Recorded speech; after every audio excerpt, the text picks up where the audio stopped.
नको नको झालेला जीव एकदा म्हणतो, मरूनच बघतो. बघू माझ्या जाण्याने कुणाकुणाला फरक पडतो.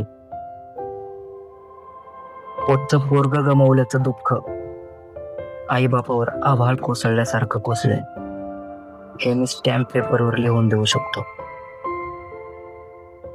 हीच बातमी मित्रांना कळताच त्यांच्या पायाखालची जमीन सरकेल.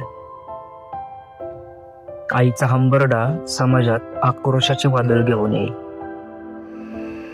पाहुण्या रावळ्यांमध्ये फोन फिरवले जातील.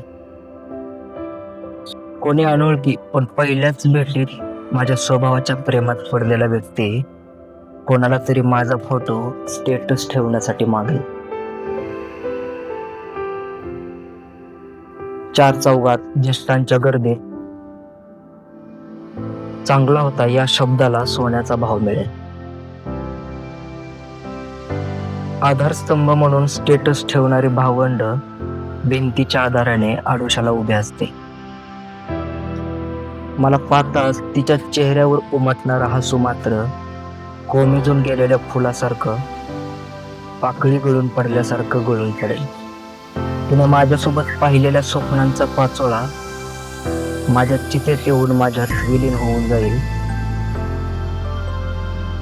आज माझ्या घरी चूल पेटणार नाही, पण राख मात्र होईल.